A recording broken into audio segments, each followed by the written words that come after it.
വിവോയുടെ Vivo V29 Pro എന്ന പുതിയൊരു smart phone ഇപ്പം ഇന്ത്യൻ മാർക്കറ്റിൽ ലോഞ്ച് ചെയ്തിട്ടുണ്ട്.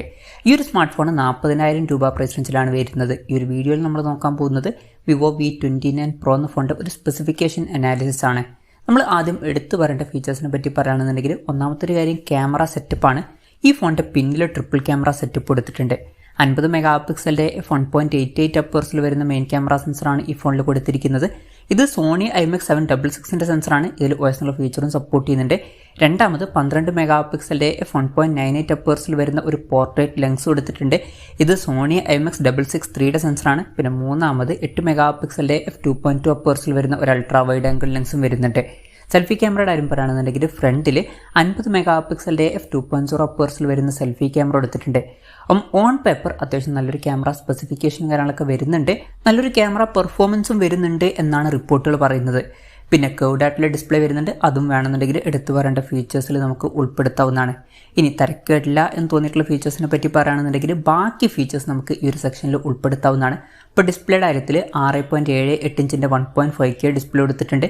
അമോലെഡ് ഡിസ്പ്ലേ ആണ് ഇതിൽ വരുന്നത്. പിന്നെ നേരത്തെ പറഞ്ഞു കർവ്ഡ് ആയിട്ടുള്ള ഡിസ്പ്ലേ വരുന്നുണ്ട്, പഞ്ചോൾ ഡിസൈൻ വരുന്നുണ്ട്. പഞ്ചോൾ വരുന്നത് ടോപ്പ് സെൻറ്റർ ഭാഗത്തായിട്ടാണ്. ഡിസ്പ്ലേയിൽ 120 ഹെർട്സിൻ്റെ റിഫ്രഷ് റേറ്റ് ഒക്കെ സപ്പോർട്ട് ചെയ്യുന്നുണ്ട്. പീക്ക് ബ്രൈറ്റ്നസ് വരുന്നത് 1300 നിറ്റ്സ് ആണ്. അതുപോലെ തന്നെ 2260 ഹെർട്സിൻ്റെ PWM ഡിമ്മിങ് എന്നുള്ള ഫീച്ചറും വരുന്നുണ്ട്. അപ്പോൾ ഡിസ്പ്ലേ ഫീച്ചേഴ്സ് മൊത്തത്തിൽ നോക്കുമ്പോൾ അത്യാവശ്യം നല്ല ഡിസ്പ്ലേ ഫീച്ചേഴ്സും കാര്യങ്ങളൊക്കെ ഈ ഫോണിൽ വരുന്നുണ്ട് എന്ന് പറയാവുന്നതാണ്. In display finger print sensor ഈ ഫോണിൽ കൊടുത്തിട്ടുണ്ട്. ഫോണിൻ്റെ വെയിറ്റ് വരുന്നത് 188 ഗ്രാമാണ്. തിക്നെസ് വരുന്നത് 7.46 mm ആണ്. പിന്നെ ഈ ഒരു ഫോണിൻ്റെ ബാക്ക് ഡിസൈൻ്റെ കാര്യം പറയുകയാണെന്നുണ്ടെങ്കിൽ 3D പാർട്ടിക്കിൾ ടെക്നോളജി എന്നുള്ളൊരു ഫീച്ചറൊക്കെ ഇതിൽ ഉപയോഗിച്ചിട്ടുണ്ട്. ഈ ഫോണിൻ്റെ സ്പേസ് ബ്ലാക്ക്, ഹിമാലയൻ ബ്ലൂ എന്നീ കളർ വേരിയൻസ് ആണ് ഇപ്പം ഇന്ത്യൻ മാർക്കറ്റിൽ ലോഞ്ച് ചെയ്തിരിക്കുന്നത്. പ്രോസസ്സറിൻ്റെ കാര്യത്തിലോട്ട് വരികയാണെന്നുണ്ടെങ്കിൽ mediatek dimensity 8200 എന്ന പ്രോസസ്സർ ഈ ഫോണിൽ കൊടുത്തിട്ടുണ്ട്. 40,000 രൂപ പ്രൈസ് റേഞ്ചിൽ ഈ പ്രോസസ്സർ എങ്ങനെയുണ്ടെന്ന് വെച്ചാൽ ഒരിക്കലും ബെസ്റ്റ് ആണ് എന്ന് പറയാൻ പറ്റില്ല. എന്നാലും ഈ പ്രൈസ് റേഞ്ചിൽ തരക്കേടില്ലാത്തൊരു പ്രോസസ്സറൊക്കെ തന്നെയാണ് ഈ ഒരു പ്രോസസ്സർ.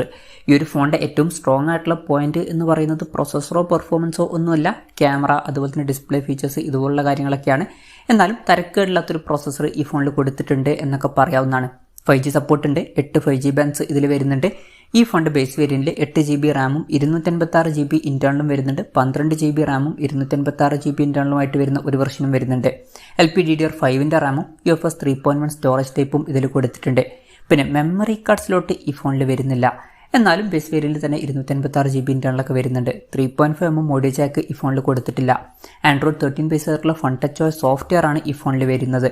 ബാറ്ററിയുടെ കാര്യം പറയുകയാണെന്നുണ്ടെങ്കിൽ 4600 mAhൻ്റെ ബാറ്ററി ഈ ഫോണിൽ കൊടുത്തിട്ടുണ്ട്. 80 വാട്ടിൻ്റെ ഫാസ്റ്റ് ചാർജ് സപ്പോർട്ട് ചെയ്യുന്നുണ്ട്. Type C ചാർജിംഗ് പോർട്ടും ഇതിൽ വരുന്നുണ്ട്. അപ്പോൾ തരക്കേടില്ലാത്തൊരു ബാറ്ററി സെറ്റപ്പും ഈ ഫോണിൽ കൊടുത്തിട്ടുണ്ട് എന്നൊക്കെ പറയാവുന്നതാണ്. അപ്പം ഇതൊക്കെയാണ് തരക്കേടില്ലാത്ത ഫീച്ചേഴ്സിൻ്റെ ലിസ്റ്റിൽ പറയാനുള്ള കാര്യങ്ങൾ.